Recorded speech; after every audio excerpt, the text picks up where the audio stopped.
Hello everyone, आज के इस वीडियो में हम पढ़ने वाले हैं क्लास 12 फिजिक्स का चौथा चैप्टर जो है गतिमान आवेश तथा चुंबकत्व, जिसका मोस्ट इम्पॉर्टेंट टॉपिक जो है एम्पियर के परिपथीय नियम का अनुप्रयोग। तो आज के इस वीडियो में एम्पियर के परिपथीय नियम का तीसरा अनुप्रयोग हम देखने वाले हैं, जो है कि लंबी धारावाही परिनालिका के कारण चुंबकीय क्षेत्र की तीव्रता की गणना आज के इस वीडियो में हम करेंगे। मैं आपको विश्वास दिलाता हूँ कि बहुत ही इंपॉर्टेंट ये टॉपिक तो है ही, और उसके बाद बहुत ही आसानी तरीके से आपको इसी वीडियो में समझ में भी आ जाएगा। तो चलिए हम स्टार्ट करते हैं। तो यहाँ पे आप सबसे पहले इसको इंपॉर्टेंट के श्रेणी में आप इसको रखेंगे, एक जो क्वेश्चन है, ठीक है। अब आता है सबसे पहले कि इसमें आपको एक फिगर समझना होगा, क्योंकि ये क्या कह रहा है, कह रहा है कि लंबी धारावाही परिनालिका। तो यहाँ पे एक परिनालिका का बात है ना, तो इस पे कह रहा है कि चुंबकीय क्षेत्र की तीव्रता की गणना करना है। तो सबसे पहले इससे जब एम्पियर के परिपथीय नियम का दूसरा अनुप्रयोग पढ़ाया था तो उसमें हमने परिनालिका के बारे में डिस्कस किया हुआ है। फिर भी मैं बता दे रहा हूँ, मान लेते हैं उसमें हमने इस तरीके से परिनालिका को आपको बताया था, ठीक है, कि ये एक जो स्प्रिंग होता है उस टाइप के कोई धारावाही चालक तार है, तो उसे हम परिनालिका कहते हैं। बट यहाँ पे हम सपोज डैट इस प्रकार परिनालिका हम बनाएंगे, जिसको आपको यहाँ पे समझना होगा। मैं यहाँ पे फिगर बना दे रहा हूँ,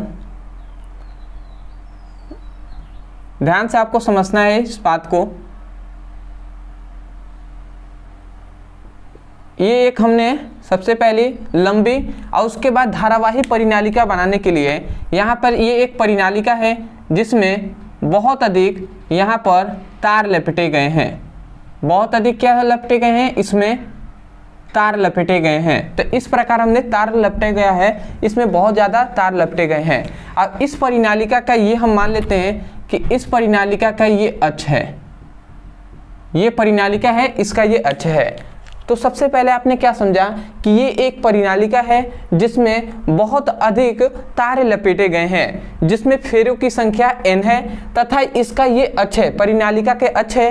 और इसी परिनालिका के अक्ष पर किसी भी इस परिनालिका के अक्ष के किसी बिंदु पर हमें चुंबकीय क्षेत्र की तीव्रता की गणना करना है, जिसके लिए क्या किया गया, सबसे पहले एम्पियर ने क्या किया, यहाँ पर इन्होंने एक वर्ग के आकार का एक पृष्ठ लिया, एक वर्ग के आकार का यहाँ पर पृष्ठ लिया जो है A, B, C और D, और इसी पर इन्होंने कहा कि एक वर्ग का आकार का एक पृष्ठ लिया।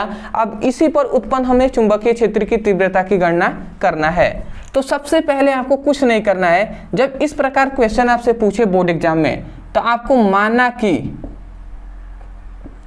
माना कि करके आपको सबसे पहले इस फिगर को एक्सप्लेन करना होगा।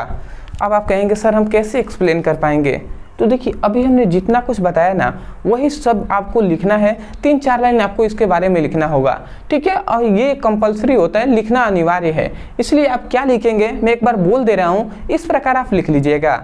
आप लिखेंगे कि माना एक परिनालिका है जिसमें बहुत अधिक फेरे लपेटे गए हैं, ठीक है। आपने क्या कहा, माना एक परिनालिका है जिसमें बहुत अधिक तार के फेरे लपेटे गए हैं, जिसमें फेरों की संख्या n है, क्या है, फेरों की संख्या n है, तथा इसके अक्ष पर चुंबकीय क्षेत्र की तीव्रता की गणना करना है, जिसके कारण एक वर्ग के आकार का ABCD पृष्ठ लिया गया है जिसकी लंबाई L है। इतनी बातों को अपने शब्दों में लिख देना है। आशा करते हैं आप समझ गए होंगे। अदरवाइज मैं एक बार और बोल दे रहा हूँ, क्योंकि बहुत से ऐसे स्टूडेंट हैं जिनको एक बार में समझ में नहीं आता। अब मेरा पूरा लक्ष्य यही है कि कमज़ोर से कमज़ोर स्टूडेंट पे मुझसे पढ़े और वो समझे और उसके बाद वो आगे बढ़े।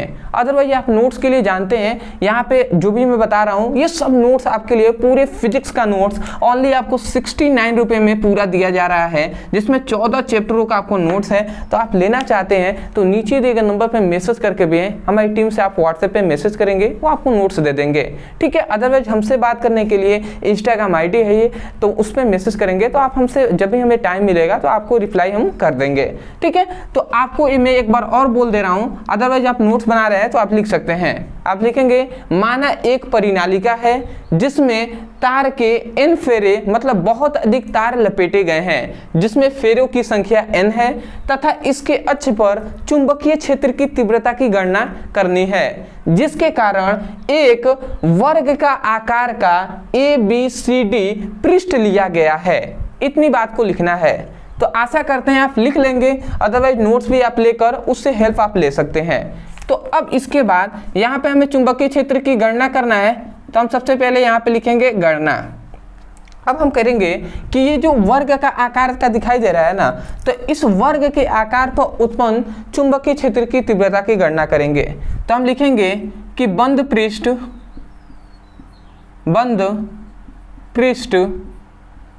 ABCD में उत्पन्न कुल चुंबकीय क्षेत्र का पृष्ठीय समाकलन, यहाँ पे मैं लिख दे रहा हूँ पृष्ठीय समाकलन। देखिए ये कैसे सिद्ध होगा अभी आपको समझ में आएगा। हमने क्या कहा, हमने कहा कि एक बंद पृष्ठ ABCD में उत्पन्न चुंबकीय क्षेत्र की तीव्रता का पृष्ठीय समाकलन। अब आप इतनी बात जानते हैं कि जो चुंबकीय क्षेत्र की तीव्रता का पृष्ठीय समाकलन बायो-सेवर्ट के नियम के अनुसार हमने बताया था कि क्या होता है, समाकलन BdL, यही तो होता है ना। तो यहाँ पे कह रहा है कि कुल चुंबकीय क्षेत्र की तीव्रता का पृष्ठीय समाकलन, तो ये कुल हो गया चुंबकीय क्षेत्र की तीव्रता का पृष्ठीय समाकलन।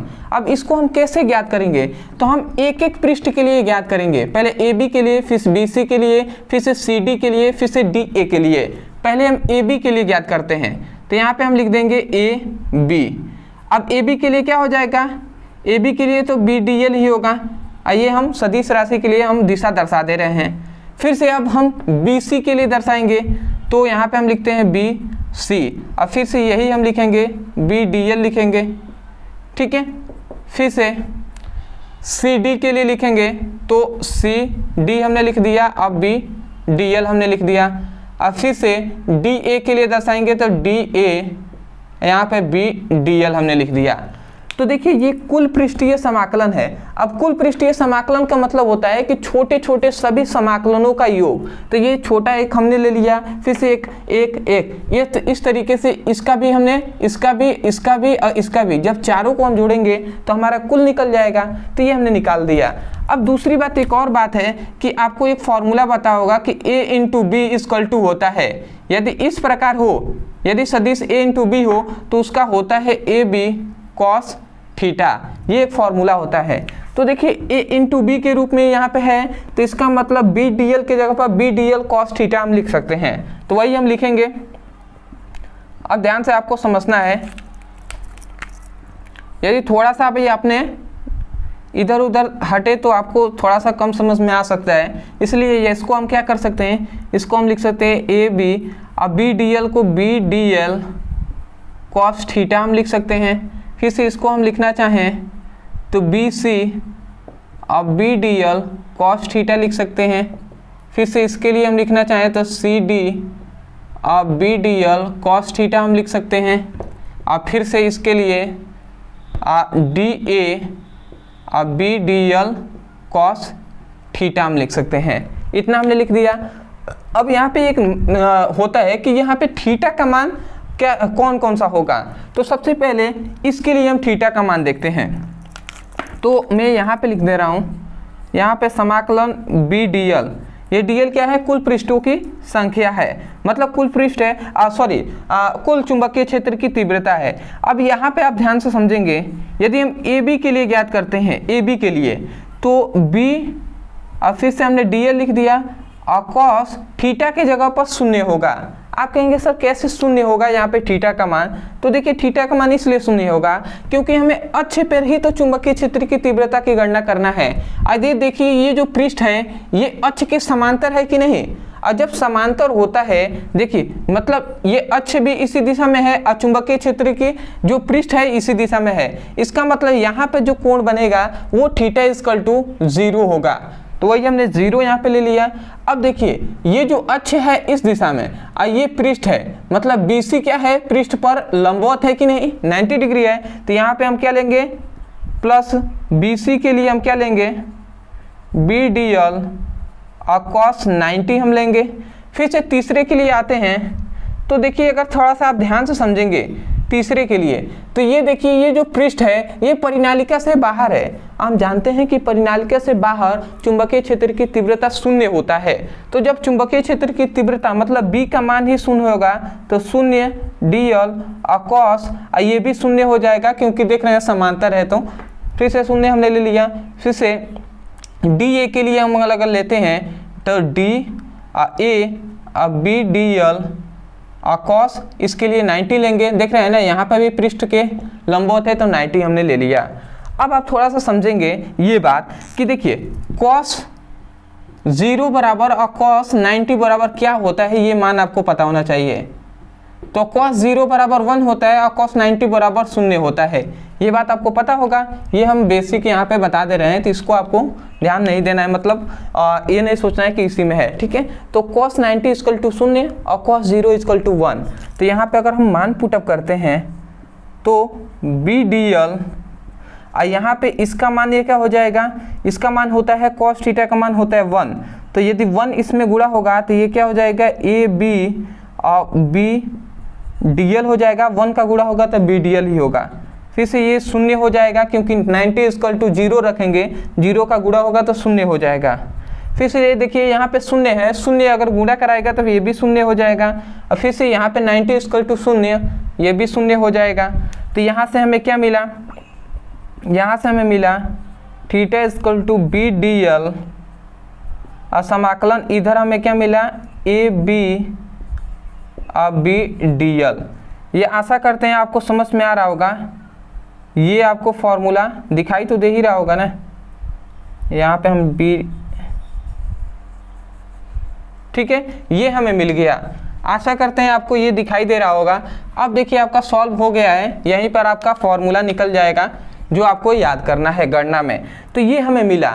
अब देखिए अब यहाँ पे हम लगाएंगे एम्पीयर के परिपथीय नियम से, एम्पीयर के परिपथीय नियम से। अब एम्पीयर के परिपथीय नियम का हम फॉर्मूला जानते हैं। तो देखिए एम्पीयर का परिपथीय नियम का हम क्या फॉर्मूला जानते हैं, हम जानते हैं कि समाकलन BDL equal to mu naught into I होता है।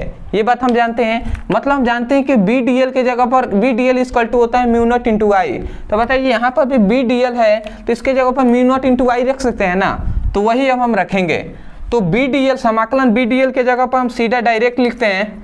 यहाँ पर ये पहले दिया है तो ये हम लिख देते हैं BDL इक्वल टू क्या दिया है, यहाँ पर AB है और यहाँ पर B और DL है तो DL हमने लिख दिया।